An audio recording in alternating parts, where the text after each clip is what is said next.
Halo guys, berjumpa lagi dengan Ab di sini. Kali ini kita kembali di acara modif memodif casing. Nah, di sebelah saya ada casing kantoran mereknya Airsis, teman-teman.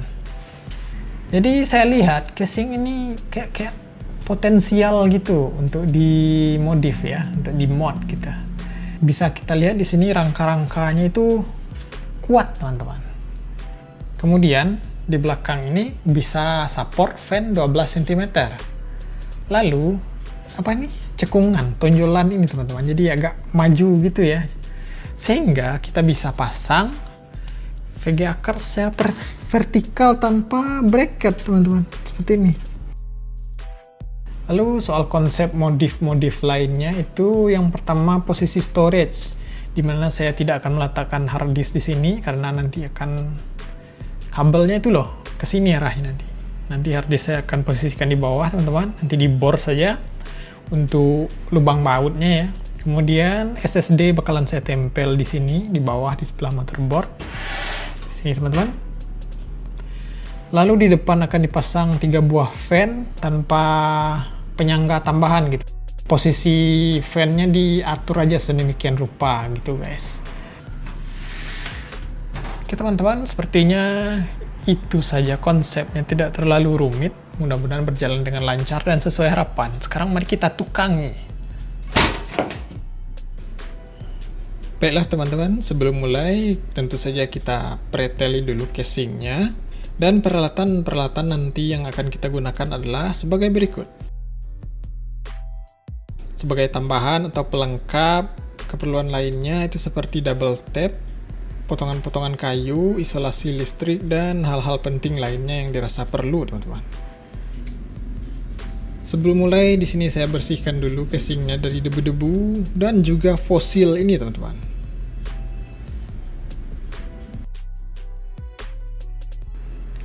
Ini mohon maaf ya, teman-teman, karena kamera saya masih burik gitu.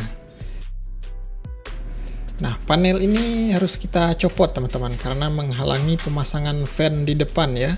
Caranya adalah dengan bor paku rivet ini. Riveter, paku rivet apa itu namanya ya. Kita bor semua yang mengunci panel tadi, teman-teman.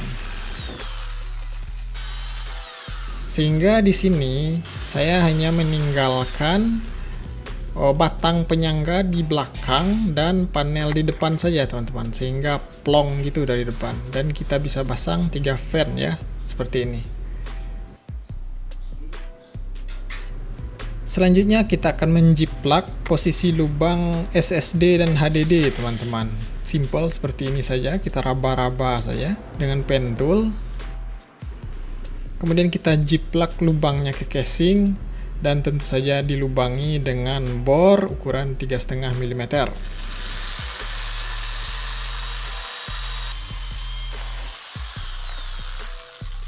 Kemudian kita juga akan membuat lubang baut untuk VGA card.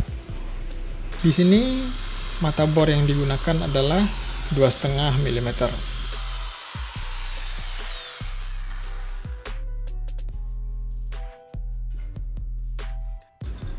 PCIe bracket ini harus kita copot jika teman-teman ingin memasang VGA card secara vertikal ya, agar ada celah untuk display portnya.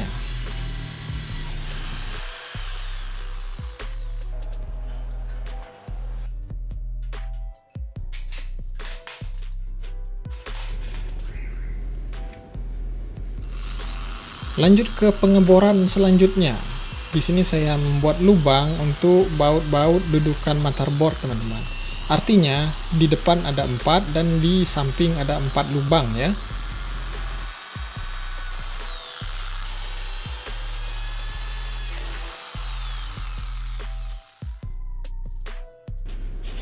Dan sebelum memasang komponen, mari kita haluskan dulu bagian-bagian yang tajam dengan amplas. Dan pastikan casing ini udah bersih dari serbuk-serbuk besi yang terpotong, yang tergerinda, yang terbor ya. Karena akan bahaya jika nanti menempel ke PCB atau masuk ke dalam PSU gitu. Inilah tampilannya setelah dirombak, teman-teman. Di sini saya mempertahankan rak di depan ya, karena ini menyatu dengan tiangnya, jadi tidak bisa dicopot teman-teman. Inilah dia baut motherboard dan dudukan motherboard. Inilah yang akan kita gunakan untuk mengunci akrilik ke casing nantinya. Sekarang mari kita pasang dudukan motherboardnya, 4 di depan dan 4 di samping. Selanjutnya saya akan memasang hard disk di bagian bawah.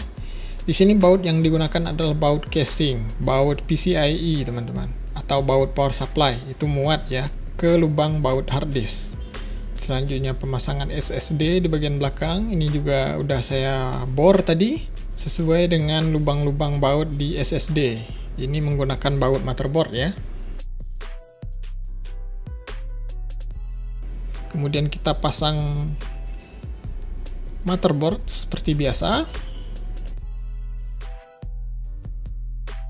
Lalu fan. Nah, di sini karena tidak ada bracket untuk memasang baut fan, maka apapun masalahnya kabel tie solusinya teman-teman. Di sini fan-nya dipasang diagonal, namun sayangnya tidak bisa kuat karena tiang belakangnya ini tidak sama lebar dengan tebal fan gitu ya.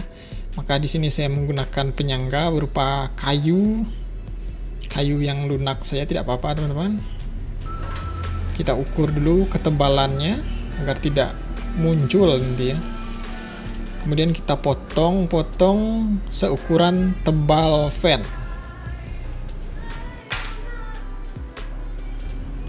Kita masukkan sebagai penyangga teman-teman. Kemudian kita pasang fan selanjutnya dan disatukan seperti ini. Walaupun kelihatannya maksa gitu ya, tapi ini lumayan kuat loh, karena ini diikat dari berbagai sisi ya. Next kita pasang VGA card. Tentu saja menggunakan PCIe extender atau PCIe riser teman-teman. Lalu power supply seperti biasa. Dan ini adalah sisa-sisa kayu tadi. Ini akan kita gunakan untuk memasang fan di depan motherboard. Pertama diberi kamuflase dulu. Di sini saya menempelkan isolasi listrik berwarna hitam agar tidak merusak penampilan nanti ya. Dan kembali di sini saya memasang fan menggunakan kabel ties teman-teman. Luar biasa kabel ties ini. Selanjutnya ditempeli double tap di bagian sini untuk dipasangkan ke power supply teman-teman. Gunakan double tap yang busa teman-teman, karena itu lemnya lebih kuat ya. Sekarang saya akan memasang kabel-kabel fan dan RGB strip ke commander. Kebetulan di sini RGB strip dari ALSI bisa sinkron dengan commander iGo teman-teman. Dan beginilah penampakan kabel manajemen dengan casing custom ini. Selanjutnya tentu saja akrilik hitam transparan 2 mm yang telah kita pesan sesuai ukuran panjang dan lebar casing tentunya. Kita tandai saja secara manual seperti ini, jangan sampai bergeser akriliknya teman-teman. Dan akan kita bor menggunakan mata berukuran 3,5 mm. Yang mana ini pas sekali dengan ulir baut motherboard teman-teman. Kemudian kita pasang akriliknya, mudah sekali.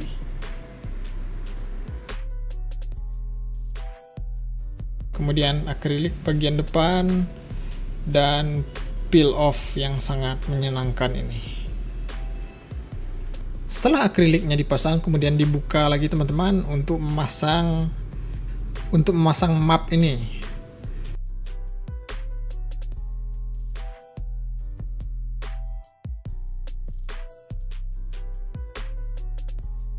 Inilah dia hasilnya. Menurut teman-teman bagaimana? Apakah ini termasuk modif yang ribet atau masih termasuk simple?